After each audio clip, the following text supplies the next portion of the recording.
அன்பான இறைமக்களே, இன்று Bible reading பிளானின் 311வது நாள். இன்று நாம் பிலிப்பியர் புஸ்தகத்தை வாசிக்க இருக்கிறோம். பிலிப்பியர் புஸ்தகத்தில் மொத்தம் 4 அதிகாரங்களே உள்ளன. இத்திருமுகம் ஒற்றுமை பற்றியும் மகிழ்ச்சி பற்றியும் அருமையான கருத்துக்களை எடுத்து கூறுகிறது. கிறிஸ்து இயேசுவின் வழியாய் அவற்றை பெற இயலும் என அழுத்தமாக எடுத்துரைக்கிறது. பவுலது மிக உயர்ந்த சிந்தனைகள் பலவற்றை கொண்டுள்ள இத்திருமுகம் பவுல் எழுதியவற்றில் மிக சிறந்த திருமுகமாக பலரால் கருதப்படுகிறது. பவுல் தம் 2ஆம் நற்செய்தி பயணத்தின் போது பிலிப்பில் பலரை மனமாற்றினார். சிறைப்பிடிக்கப்பட்டு வியத்தகு முறையில் சிறையிலிருந்து தப்பினார். 3ஆம் நற்செய்தி பயணத்தின் போதும் அங்கு வந்தார். பின்னாளில் பவுல் சிறைப்பட்ட போது பிலிப்பியர்கள் எப்பப்பிராதித்திடம் பணம் கொடுத்து பவுலுக்கு பணிவிடை செய்யுமாறு அவரை அனுப்பினர். எப்பப்பிராதித்து கடுமையாக நோயுற்றார். குணம் பெற்ற பின் பவுல் பிலிப்பியர் திருமுகத்தை எழுதி அவரிடம் கொடுத்து அனுப்பியிருக்க வேண்டும். தமக்கு உதவி செய்த பிலிப்பியருக்கு நன்றி செலுத்துவதற்காகவும் அவர்கள் மகிழ்வோடும் மன உறுதியோடும் கிறிஸ்தவ நம்பிக்கையோடு இணங்க வேண்டும் என்பதற்காகவும் இந்நூலை எழுதுகிறார். அவர் எங்கு சிறைப்பட்டிருந்த போது இந்த திருமுகத்தை எழுதினார் என்பதில் கருத்து ஒற்றுமை இல்லை. ரோமை சிறையிலிருந்து எழுதினார் என்பதே மரபு கருத்து. எனினும் அவரது 3ஆம் நற்செய்தி பயணத்தின் போது அவர் எபேசிலிருந்து இதனை எழுதியிருக்க வேண்டும் என்றே பல அறிஞர்கள் கருதுகின்றனர். இத்திருமுகத்தில் பவுல் தன்னிலை விளக்கம் தருகிறார். தாம் சிறைப்பட்டதை பற்றி எடுத்துரைக்கிறார். துன்பங்களில் பிலிப்பியர் மன உறுதியோடு இருக்குமாறு கேட்டுக்கொள்கிறார். பிலிப்பியர் தாழ்மையுடனும் ஒற்றுமையுடனும் இருக்குமாறு வேண்டுகின்றார். தம்மை மிகவும் தாழ்த்தி பின்னர் தந்தையால் உயர்த்தப்பட்ட இயேசுவை முன்மாதிரியாக காட்டுகிறார். தீமோத்தேயுவையும் எப்பப்பிராதித்துவையும் பிலிப்பிய திருச்சபை ஏற்றுக்கொள்ள வேண்டும் என பவுல் விரும்புகிறார். யூதமயமாக்கலை குறித்து பிலிப்பியரை எச்சரிக்கிறார். தமக்கு உதவி செய்த பிலிப்பியருக்கு நன்றி செலுத்துகிறார். பிலிப்பியர் திருமுகத்தில் பழைய ஏற்பாட்டு மேற்கோள்கள் இல்லை. இக்கடிதம் மகிழ்வின் கடிதமாகும். மகிழ்வை குறிக்கும் காரா எனும் கிரேக்க சொல் 16 முறை இத்திருமுகத்தில் வருகிறது. கிறிஸ்துவின் தாழ்மை உயர்வு பற்றிய கிறிஸ்தியல் பாடல் மிக சிறப்பானது. இன்று நாம் பிலிப்பியர் அதிகாரம் 1 முதல் 4 வரை வாசித்து அறிய இருக்கிறோம். பிலிப்பியர் அதிகாரம் 1. வாழ்த்து. கிறிஸ்து இயேசுவோடு இணைந்து வாழ்கின்ற பிலிப்பி நகர இறை மக்கள், சபை கண்காணிப்பாளர்கள், திருத்தொண்டர்கள் அனைவருக்கும் கிறிஸ்து இயேசுவின் பணியாளர்களான பவுலும் தீமோத்தேயுவும் எழுதுவது. நம் தந்தையாம் கடவுளிடமிருந்தும் ஆண்டவராம் இயேசு கிறிஸ்துவிடமிருந்தும் உங்களுக்கு அருளும் அமைதியும் உரித்தாகுக. நன்றியும் இறைவேண்டலும். உங்களை நினைவு கூறும் பொழுதெல்லாம் என் கடவுளுக்கு நன்றி கூறுகிறேன். உங்கள் அனைவருக்காகவும் எப்பொழுதும் மகிழ்ச்சியோடு மன்றாடி வருகிறேன். ஏனெனில் தொடக்கம் முதல் இன்று வரை நீங்கள் நற்செய்தி பணியில் என்னோடு பங்கேற்று வருகிறீர்கள். உங்களுள் இத்தகைய நற்செயலை தொடங்கியவர் கிறிஸ்து இயேசுவின் நாள் வரை அதை நிறைவுற செய்வார் என உறுதியாய் நம்புகிறேன். நீங்கள் என் இதயத்தில் இடம்பெற்று விட்டீர்கள். உங்கள் எல்லோரையும் பற்றி எனக்கு இத்தகைய எண்ணங்கள் எழுவது முறையே. ஏனெனில் நான் சிறையில் இருக்கும் இந்நேரத்திலும் நற்செய்திக்காக வழக்காடி அதை நிலைநாட்டிய காலத்திலும் நான் பெற்ற அருளில் உங்களுக்கும் பங்கு உண்டு. கிறிஸ்து இயேசு கொண்டிருந்த அதே பரி உள்ளத்தோடு உங்கள் மீது எத்தனை ஏக்கமாயிருக்கிறேன் என்பதற்கு கடவுளே சாட்சி. மேலும் நீங்கள் அறிவிலும் அனைத்தையும் உய்த்துணரும் பண்பிலும் மென்மேலும் வளர்ந்து அன்பால் நிறைந்து சிறந்தவற்றையே ஏற்று செயல்படுமாறு இறைவனை வேண்டுகிறேன். கடவுளின் மாட்சிக்காகவும் புகழ்ச்சிக்காகவும் இயேசு கிறிஸ்துவின் வழியாய் நீதியின் செயல்களால் நிரப்ப பெற்று கிறிஸ்துவின் நாளுக்கென்று குற்றமற்றவர்களாக நேர்மையோடு வாழ்ந்து வர வேண்டுமென்று இவ்வாறு செய்கிறேன். பவுலின் தன்னிலை விளக்கம். வாழ்வு என்பது கிறிஸ்துவே. சகோதர சகோதரிகளே, எனக்கு நேர்ந்தவை எல்லாம் நற்செய்தி பரவுவதற்கு ஏதுவாயின. இதை நீங்கள் அறிய வேண்டுமென விரும்புகிறேன். ஏனெனில் கிறிஸ்துவுக்காகவே நான் சிறைப்பட்டுள்ளேன் என்பது ஆளுநர் மாளிகை காவல்படையினர் அனைவருக்கும் மற்ற யாவருக்குமே தெளிவாயிற்று. என் சிறை வாழ்வினால் சகோதர சகோதரிகளுள் பெரும்பாலோர் ஆண்டவரை உறுதியாக நம்பி கடவுள் வார்த்தையை அச்சமின்றி எடுத்துரைக்க மேலும் துணிவு பெற்றிருக்கிறார்கள். சிலர் பொறாமையும் போட்டி மனப்பான்மையும் கொண்டு கிறிஸ்துவை அறிவிக்கின்றனர். வேறு சிலர் நன்மனதோடு அறிவிக்கின்றனர். இவர்களை தூண்டுவது அன்பே. நற்செய்திக்காக குரல் கொடுக்கவே நான் நியமிக்கப்பட்டிருக்கிறேன் என இவர்கள் அறிவார்கள். மற்றவர்களோ கட்சி மனப்பான்மையால் தூண்டப்பட்டு கிறிஸ்துவை அறிவிக்கின்றனர். அவர்களது நோக்கம் தூய்மையானது அல்ல. அவர்கள் என் சிறை வாழ்வின் துன்பத்தை மிகுதியாக்கவே நினைக்கின்றனர். அதனால் என்ன?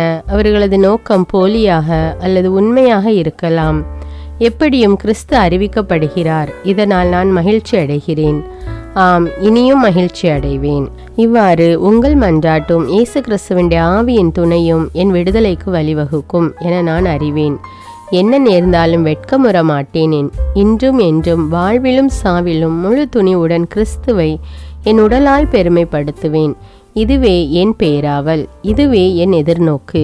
ஏனெனில் நான் வாழ்ந்தால் அது கிறிஸ்துவுக்காகவே, நான் இறந்தால் அது எனக்கு ஆதாயமே. எனினும் நான் தொடர்ந்து வாழ்ந்தால் பயனுள்ள பணி செய்ய முடியும். எனவே நான் எதை தேர்ந்து கொள்வதென எனக்கு தெரியவில்லை. இந்த இரண்டுக்கும் இடையே ஒரு இழுபறி நிலையில் உள்ளேன். உயிர் நீத்து கிறிஸ்துவோடு இருக்க வேண்டும் என்னும் ஆவல் ஒரு புறம், இதுவே மிக சிறந்தது. ஆனால் இன்னும் வாழ வேண்டும் என்பது மற்றொரு புறம். இது உங்கள் பொருட்டு மிக தேவையாயிருக்கின்றது. நான் உங்களோடு இருப்பதால் நீங்கள் நம்பிக்கையில் வளர்ச்சி பெற்று மகிழ்ச்சி அடைவீர்கள். எனவே உங்கள் அனைவரோடும் தொடர்ந்து தங்கியிருப்பேன் என உறுதியாக நம்புகிறேன். ஆகவே நான் உங்களிடம் மீண்டும் வருவதால் கிறிஸ்து இயேசுவின் உறவில் வாழும் நீங்கள் என் பொருட்டு இன்னும் மிகுதியாக பெருமிதம் கொள்வீர்கள். கிறிஸ்தவ வாழ்வு, நற்செய்திக்கான போராட்டம். ஒன்றை மட்டும் மறந்து விடாதீர்கள், கிறிஸ்துவின் நற்செய்திக்கு ஏற்றவாறு நடந்து கொள்ளுங்கள். நான் உங்களை வந்து பார்த்தாலும், நான் வர முடியாத நிலையில் உங்களை பற்றி கேள்விப்பட்டாலும், நீங்கள் நற்செய்தியில் கொண்டுள்ள நம்பிக்கைக்காக ஒரு மனதோடு போராடி ஒரே உள்ளத்தோடு நிலைத்து நிற்கிறீர்கள் என்றும், எதிரிகள் முன் சற்று மருளாமல் இருக்கிறீர்கள் என்றும் நான் அறிய வேண்டும். இவ்வாறு நீங்கள் மருளாதிருப்பது அவர்களது அழிவுக்கும் உங்களது மீட்புக்கும் அறிகுறியாகும். இதுவும் கடவுளின் செயலே. ஏனெனில் கிறிஸ்துவிடம் நம்பிக்கை கொள்வதற்கு மட்டுமல்ல, அவருக்காக துன்பங்களை ஏற்பதற்கும் நீங்கள் அருள் பெற்றுள்ளீர்கள். நீங்கள் என் போராட்டத்தை கண்டீர்கள், இப்பொழுதும் அது பற்றி கேள்விப்படுகிறீர்கள். உங்கள் போராட்டமும் அதுவே.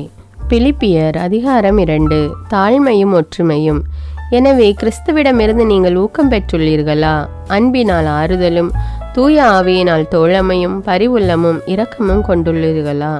அப்படியானால் நீங்கள் ஒரே எண்ணமும் ஒரே அன்பும் ஒரே உள்ளமும் கொண்டவராய் திகழ்ந்து ஒரு மனத்தவராயிருந்து என் மகிழ்ச்சியை நிறைவாக்குங்கள். கட்சி மனப்பான்மைக்கும் வீண் பெருமைக்கும் இடம் தர வேண்டாம்.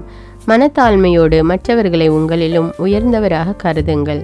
நீங்கள் யாவரும் உங்களை சார்ந்தவற்றில் அல்ல, பிறரை சார்ந்தவற்றிலேயே அக்கறை கொள்ள வேண்டும்.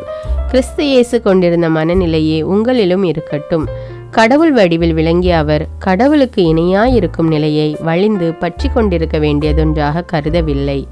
ஆனால் தம்மையே வெறுமையாக்கி அடிமையின் வடிவை ஏற்று மனிதருக்கு ஒப்பானார்.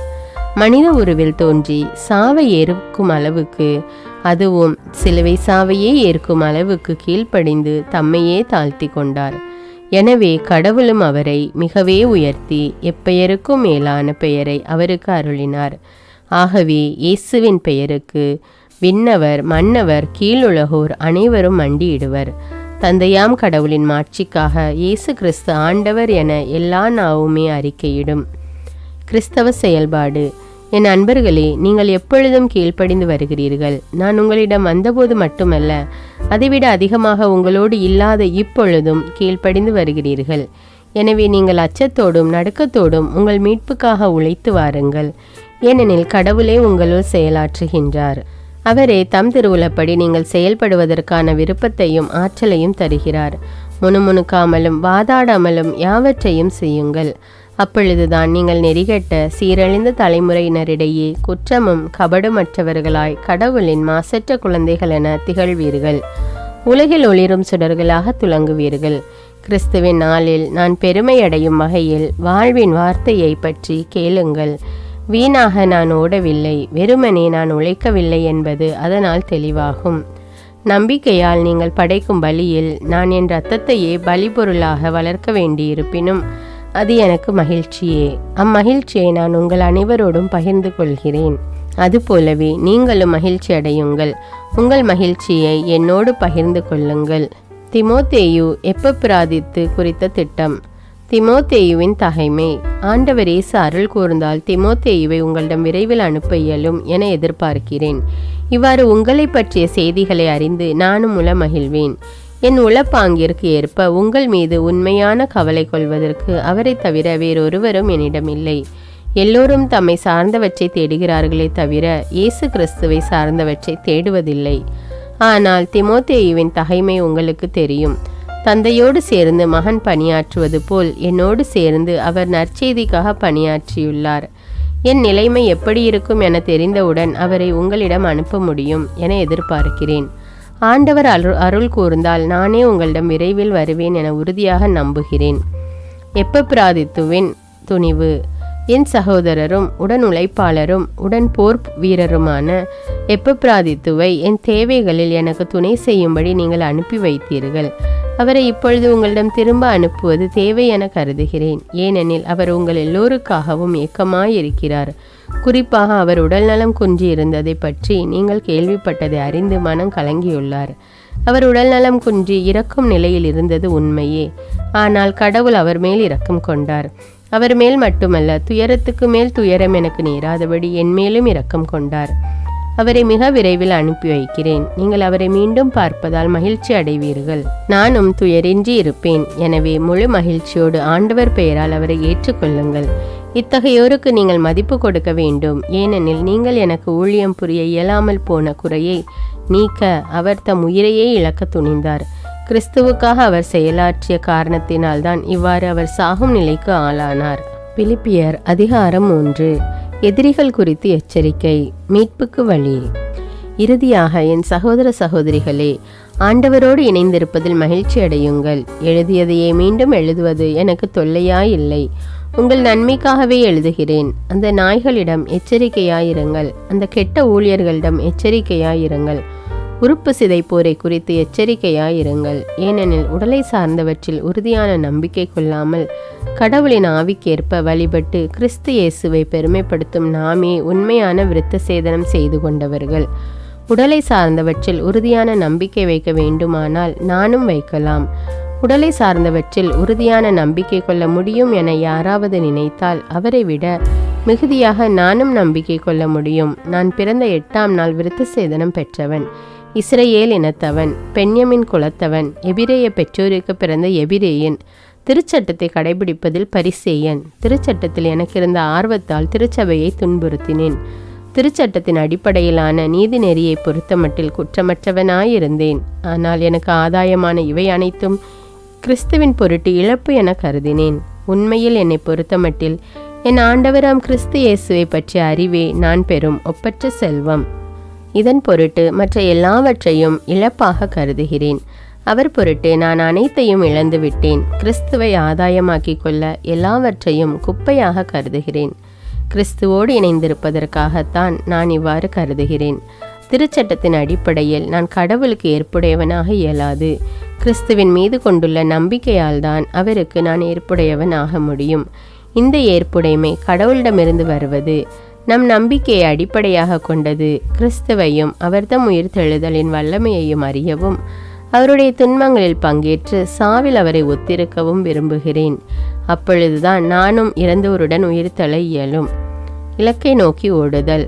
நான் இவற்றை ஏற்கனவே அடைந்து விட்டேன் என்றோ நிறைவு எய்திவிட்டேன் என்றோ சொல்வதற்கில்லை. கிறிஸ்து இயேசு என்னை ஆட்கொண்டதற்கான நோக்கம் நிறைவேறுவதற்காக தொடர்ந்து ஓடுகிறேன். அன்பர்களே, இந்நோக்கம் நிறைவேறிவிட்டது என நான் எண்ணவில்லை. ஆனால் ஒன்று மட்டும் செய்கிறேன். கடந்ததை மறந்துவிட்டு முன்னிருப்பதை கண்முன் கொண்டு பரிசு பெற வேண்டிய இலக்கை நோக்கி தொடர்ந்து ஓடுகிறேன். கிறிஸ்து இயேசுவின் மூலம் கடவுள் எனக்கு மேலிருந்து விடுக்கும் அழைப்பே அப்பரிசாகும்.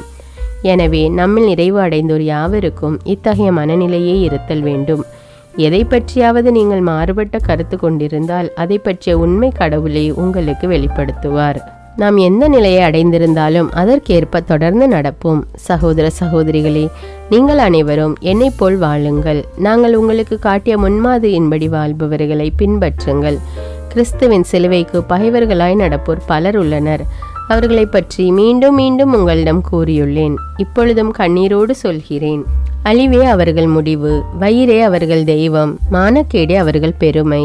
அவர்கள் எண்ணுவதெல்லாம் மண்ணுலகை சார்ந்தவை பற்றியே. நமக்கோ விண்ணகமே தாய்நாடு. அங்கிருந்துதான் மீட்பராம் ஆண்டவர் இயேசு கிறிஸ்து வருவார் என காத்திருக்கிறோம். அவர் தமது ஆற்றலால் தாழ்வுக்குரிய நம் உடலை மாட்சிக்குரிய தமது உடலின் சாயலாக உருமாற்றவும் அனைத்தையும் தமக்கு பணிய வைக்கவும் வல்லவர். பிலிப்பியர் அதிகாரம் 4. ஆகவே என் அன்பார்ந்த சகோதர சகோதரிகளே, என் வாஞ்சைக்குரியவர்களே, நீங்களே என் மகிழ்ச்சி, நீங்களே என் வெற்றி வாகை. அன்பர்களே, ஆண்டவரோடு உள்ள உறவில் நிலைத்திருங்கள். ஆண்டவரோடு இணைந்து ஒரு மனதவராயிருக்கும்படி எயோதியாவை கேட்டுக்கொள்கிறேன். சிந்திக்காவை கெஞ்சி கேட்கிறேன். என் உண்மையான தோழரே, அவர்களுக்கு உதவி செய்யுமாறு உம்மிடம் வேண்டுகிறேன். ஏனெனில் அவர்கள் கிளமந்தோடும் மற்ற உடன் உழைப்பாளர்களோடும் என்னோடும் சேர்ந்து நற்செய்திக்காக போராடினார்கள். அவர்களுடைய பெயர்கள் வாழ்வோரின் நூலில் எழுதப்பட்டுள்ளன. ஆண்டவரோடு இணைந்து என்று மகிழுங்கள். மீண்டும் கூறுகிறேன், மகிழுங்கள். கனிந்த உங்கள் உள்ளம் எல்லா மனிதருக்கும் தெரிந்திருக்கட்டும். ஆண்டவர் அண்மையில் உள்ளார். எதை பற்றியும் கவலைப்பட வேண்டாம். ஆனால் நன்றியோடு கூடிய இறைவேண்டல், மன்றாட்டு ஆகிய அனைத்தின் வழியாகவும் கடவுளிடம் உங்கள் விண்ணப்பங்களை தெரிவியுங்கள். அப்பொழுது அறிவெல்லாம் கடந்த இறை அமைதி கிறிஸ்து இயேசுவோடு இணைந்துள்ள உங்கள் உள்ளத்தையும் மனத்தையும் பாதுகாக்கும்.